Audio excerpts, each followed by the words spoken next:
Female infertility, symptoms and causes.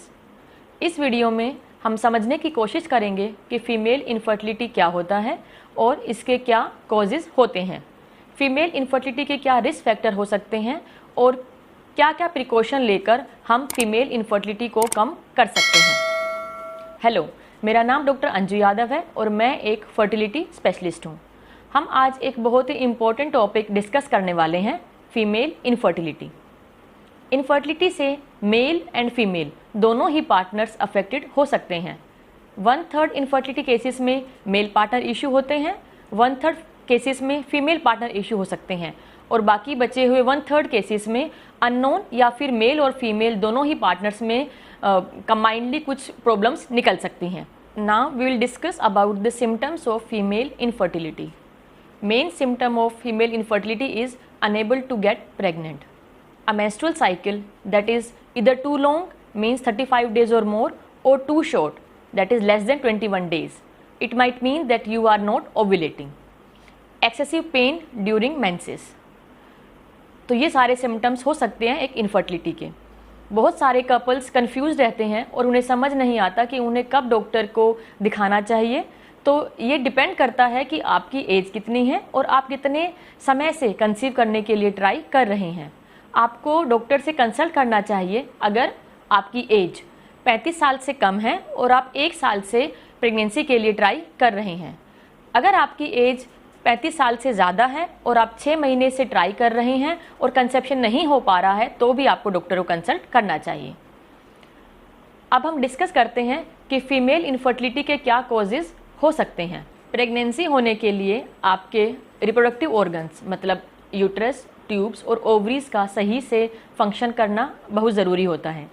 सबसे पहले ये जानने की कोशिश करते हैं कि कंसेप्शन बॉडी के अंदर कैसे होता है और इसमें कौन कौन से स्टेप्स इन्वॉल्व रहते हैं।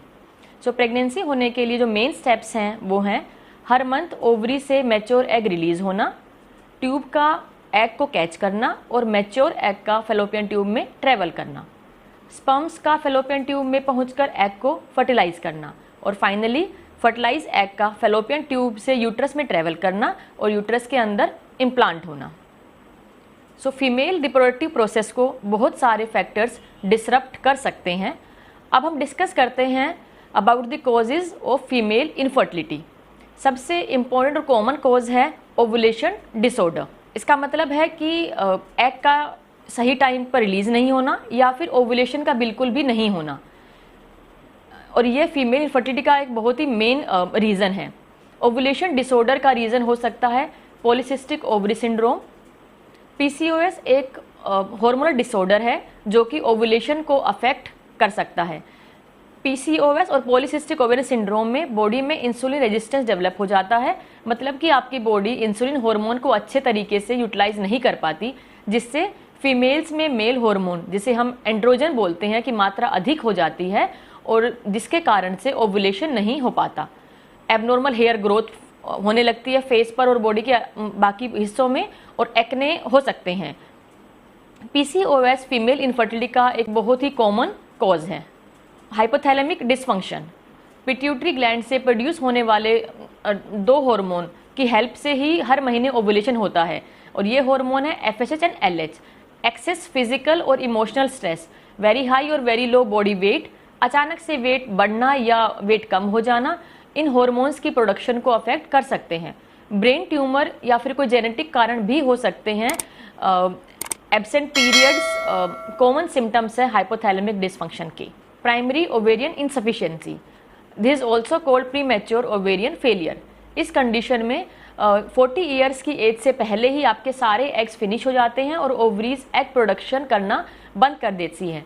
इसका मेन कॉज है autoimmune diseases, past cancer treatment, ovarian surgery या कुछ केसेस में जेनेटिक कारण भी हो सकते हैं। Too much prolactin, prolactin hormone pituitary gland से रिलीज होता है। अगर प्रोलैक्टिन लेवल हाई है तो ये ब्रेन से रिलीज होने वाले हार्मोन एफएसएच और एलएच के प्रोडक्शन को अफेक्ट करता है और ओवुलेशन नहीं हो पाता।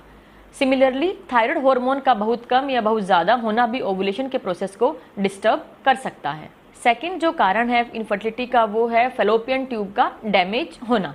डैमेज या ब्लॉक फेलोपियन ट्यूब स्पर्म्स और एग्स को फर्टिलाइज होने से रोक सकती हैं या फिर फर्टिलाइज एग को यूट्रस तक जाने में और यूट्रस में इम्प्लांट होने में भी रुकावट कर सकती हैं। अब ये समझते हैं कि फलोपियन ट्यूब्स डैमेज या ब्लॉक होने के क्या क्या रीज़न हो सकते हैं। सो फर्स्ट रीज़न जो है फलोपियन ट्यूब में प्रॉब्लम होने का वो है पेल्विक इन्फ्लामेटरी डिजीज़। ये एक इन्फेक्शन होता है जो यूट्रस और फलोपियन ट्यूब को अफेक्ट करता है। इसका कॉमन कारण है सेक्सुअली ट्रांसमिटेड इन्फेक्शंस जैसे कि क्लैमाइडिया एंड गोनोरी। ट्यूबरकुलोसिस इन्फेक्शन भी एक कॉमन कारण है ट्यूबर ब्लॉकेज का हमारे कंट्री में। सेकेंड रीज़न हो सकता है ट्यूबल सर्जरी या कोई भी सर्जरी एब्डोमेन और पेल्विस में। ट्यूबल सर्जरी जैसे कि एक्टोपिक प्रेगनेंसी के लिए सर्जरी या ट्यूबल स्टरलाइजेशन ट्यूब के ब्लॉक या डैमेज का कारण हो सकता है। प्रीवियस एब्डोमिनल या पेल्विस सर्जरी जैसे अपेंडिसेक्टमी, एंडोमेट्रियोसिस सर्जरी की वजह से स्कारिंग हो सकती है जो ट्यूब ब्लॉकेज का कारण हो सकता है। हाइड्रोसेल्पिंग्स, इस कंडीशन में ट्यूब्स में वाटर कलेक्ट हो जाता है और ट्यूब में स्वेलिंग आ जाती है। ये इन्फेक्शन या पेल्विस में अडेजन या स्कारिंग की वजह से डेवलप हो सकता है। हाइड्रोसेल्पिंग्स के कारण आपको नेचुरली कंसीव करने में दिक्कतें आ सकती हैं और ये आपके आईवीएफ के द्वारा कंसीव करने के चांसेस को भी कम कर सकता है। Third cause of female infertility is endometriosis. Endometriosis एक कंडीशन होती है जहाँ पे यूट्रस के अंदर की लाइनिंग दूसरे पेल्विक ऑर्गन जैसे कि ट्यूब्स, ओवरी पर ग्रो करने लग जाती है। इसमें ओवरीज के अंदर चॉकलेट सिस्ट डेवलप हो जाती हैं जो एग्स को डिस्ट्रॉय कर देती हैं एंड पेल्विस में स्कारिंग हो जाती है जिससे फैलोपियन ट्यूब ब्लॉकेज हो सकती है। एंडोमेट्रियोसिस फर्टिलाइज्ड एग के इम्प्लांटेशन को भी अफेक्ट कर सकता है। कुछ यूट्राइन और सर्वाइकल कॉजेज भी फर्टिलाइज्ड एग के इम्प्लांटेशन को अफेक्ट कर सकते हैं और मिसकैरेज के चांसेस को इंक्रीज कर सकते हैं। फाइब्रॉइड्स या पॉलिप का यूट्रस में होना एक बहुत ही कॉमन कंडीशन है और ये इम्प्लांटेशन को डिस्टर्ब कर सकते हैं। कुछ फाइब्रॉइड्स या पॉलिप फैलोपियन ट्यूब में ब्लॉकेज भी क्रिएट कर सकते हैं। प्रॉब्लम्स विद एंडोमेट्रियम, यूट्रस के अंदर एडिशन बैंड बन जाना या यूट्राइन लाइनिंग का थिन होना भी इम्प्लांटेशन नहीं होने का एक कारण हो सकता है। इन्फेक्शन या कोई यूट्राइन सर्जरी जैसे कि डीएनसी की वजह से भी एंडोमेट्रियम डैमेज हो सकती है। Problem with the uterus by birth जैसे कि यूट्रस में सेप्टा होना या यूट्रस की शेप का एबनॉर्मल होना इनफर्टिलिटी या मिसकैरेज का कारण हो सकता है कुछ केसेस में। सर्वाइकल स्टेनोसिस मतलब सर्वाइकल ओपनिंग का नैरो होना या फिर सर्विक्स से म्यूकस प्रोडक्शन नहीं होना भी कुछ केसेस में इनफर्टिलिटी कॉज कर सकता है। अब बात करते हैं कि इनफर्टिलिटी के लिए क्या क्या रिस्क फैक्टर्स हो सकते हैं। कुछ फैक्टर्स हैं जो कि आपकी फर्टिलिटी को अफेक्ट कर सकते हैं जैसे कि age. With increasing age female के एग्स की क्वालिटी एंड क्वांटिटी डिक्रीज होने लगती है। 30 ईयर्स के बाद फर्टिलिटी में रैपिड डिक्लाइन देखा गया है। ये कंसेप्शन के चांसेस को कम कर सकता है और मिसकैरेज के रिस्क को बढ़ा सकता है। स्मोकिंग, आपका स्मोकिंग करना मिसकैरेज और एक्टोपिक प्रेगनेंसी के चांसेस को बढ़ा सकता है। वेट, ज़्यादा ओवरवेट या अंडरवेट होना ओव्यूलेशन के प्रोसेस को डिस्टर्ब कर सकता है। सेक्सुअली ट्रांसमिटेड इन्फेक्शन जैसे कि क्लैमाइडिया और गोनोरे आपके फैलोपियन ट्यूब के डैमेज का कारण हो सकता है। अल्कोहल, ज़्यादा अल्कोहल कंजप्शन फर्टिलिटी को कम कर सकता है। प्रिवेंशंस, फीमेल इनफर्टिलिटी को कैसे प्रिवेंट किया जा सकता है। You should maintain a healthy weight, quit smoking, avoid alcohol uses and reduce your stress levels.